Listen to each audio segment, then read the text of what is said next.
All right, everybody, welcome back to Drew Wanna Know. This week, we have some fun topics. Talking AI, talking linen shirts.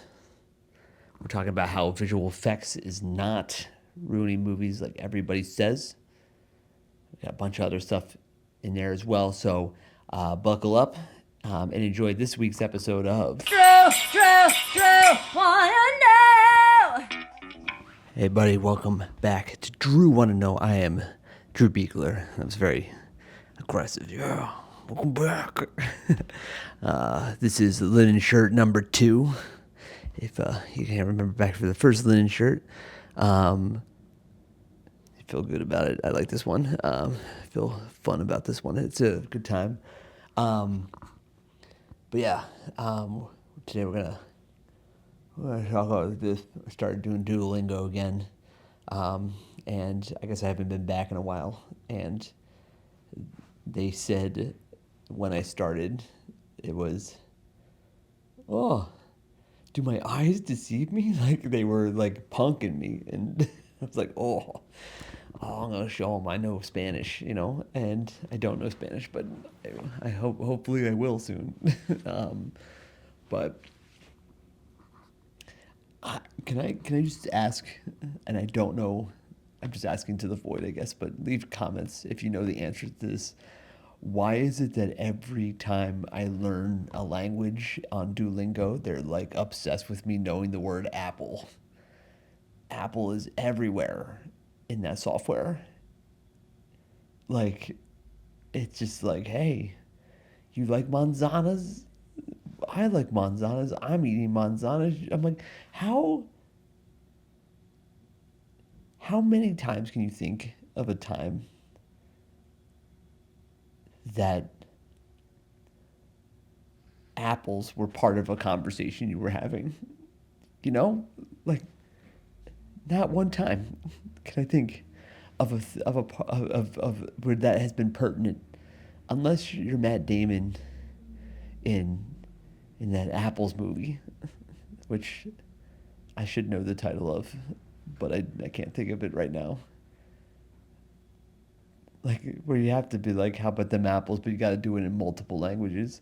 I kind of asked someone how to say how about them apples uh, in Spanish, and they were like, I think it's just a question mark apples, and I'm like, that's a way worse comeback in Spanish then. Isn't it funny how like you look at stuff and you're like, oh, this translates it to Spanish, like that was that song, that hot feeling hot, that song, like you translate that to Spanish, it doesn't work, you know, it's just like caliente caliente caliente, like that's not the same vibe as the original song. I just don't understand the obsession with apples. It doesn't make any sense, and I don't. I would like to know why we're learning apples so hard. Is it just because we learn it in the beginning of English, like that you're always like A's for apple, so it's almost like the first word you learn in an alphabet setting, right? Maybe that's it, and it's just repeating that thing so you just constantly know what that is. Like I'll know that manzana is apple in Spanish forever. I'm probably even saying it wrong. So good work, Duolingo. And man, I just don't I think about it a lot. How they're just like, hey, you gotta know apples to know this language. That is what's pertinent about that stuff. Um, but people ask me this a lot.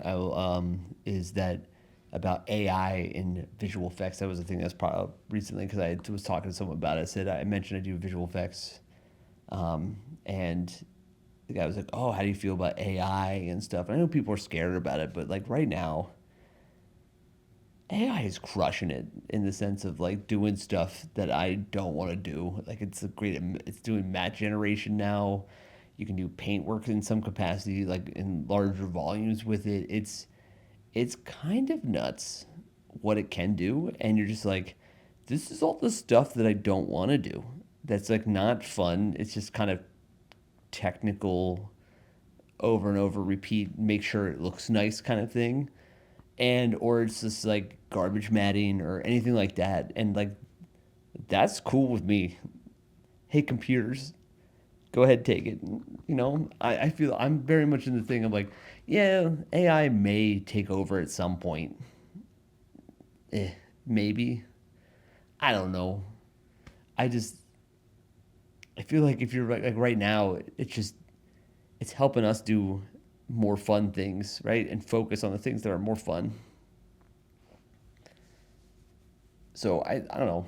I say use it, but I know some people are like, oh, I'm against it because of the computers and stuff. But I don't know.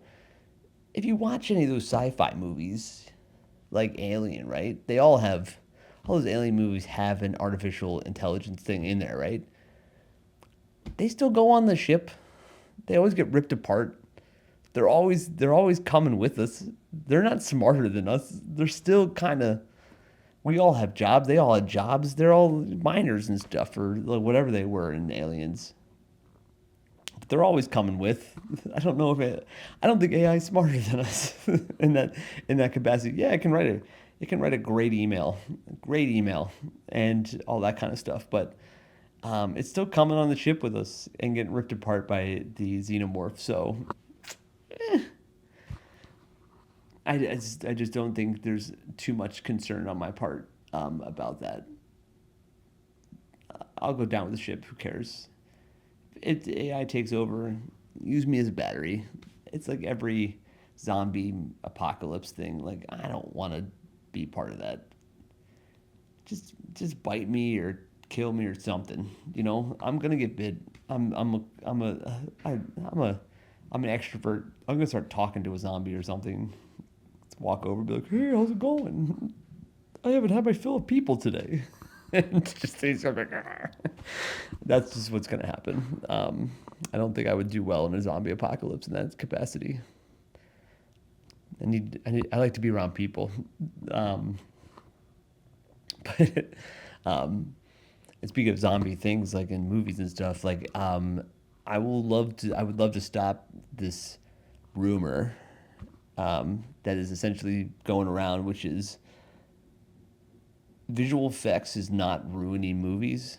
Can we just stop with that narrative? I think it's super disrespectful to all the people who work super hard in these movies and like sacrifice a lot, and it's long hours and like all that kind of stuff. And then to then watch someone just go on shows and just talk about how, oh, we didn't use any visual effects when you have paragraphs and paragraphs of people just going down the side. Like, what the hell? It's like, it's so disrespectful to the visual effects artists that worked hard on that. And it's not a copy paste situation that some people think it is. You can use similar setups to move things around, but it's all very meticulously done and like worked on. It's not. This isn't. It's like, I don't know. It's weird. Visual effects does not ruin movies. It makes movies possible to be told. There's definitely movies. There's a lot of movies that just would not be able to be told without them, and you're just responding to a campaign of, oh, this isn't real, blah blah blah, whatever, and it's like a marketing campaign now. It's like a PR thing now. If you don't have visual effects in your movie, like Barbie did that whole thing where they took back in their behind the scenes footage, they took out visual effects like equipment, like blue screens and stuff, so that way they could say, oh, it was all in camera, which is bullshit. Like, just, I don't, it's so frustrating. Visual effects does not ruin movies. I will say that if you do watch a movie with a visual effects artist, that will ruin that movie, because we will sit there and just go, colors off.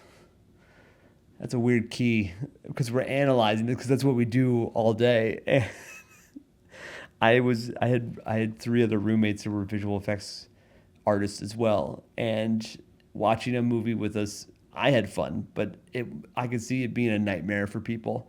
We were watching this movie, and we stopped on a matte painting for 20 minutes and talked about how it was, why it was weird. And it was like perspective, the lines of the key, or the values on the edges were weird or something, or it just, the perspective was wrong.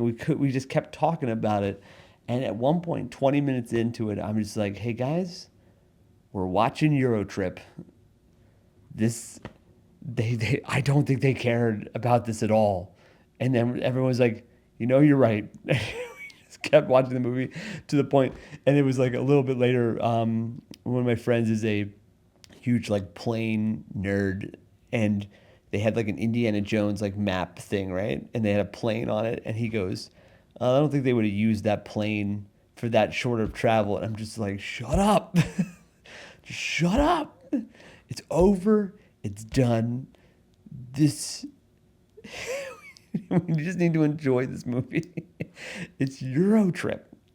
It's not supposed to be taken seriously. So I can see that if you want to market that's a thing. That's a true thing. If you really want to do all of that, but I don't know. I'm really proud of this Lynn shirt. I keep thinking about it. I really like it.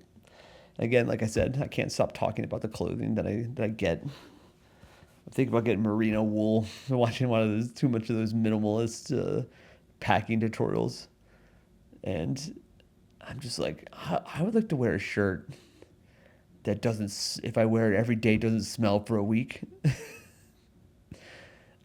I don't know. I just feel like it would. Most of my day is laundry. I don't know. I don't know about you guys, but I think it's just every day. It's just like, oh yeah, I gotta do some laundry. It's every day. Just need to cut down on that. But on that note, this has been this week's episode of Drew Want to Know. We're having a good time. Again, if you like this, make sure you like and subscribe down below. Follow the channel for more updates. If you want to follow me on Instagram, TikTok, you can follow me at DRU Comedy on both.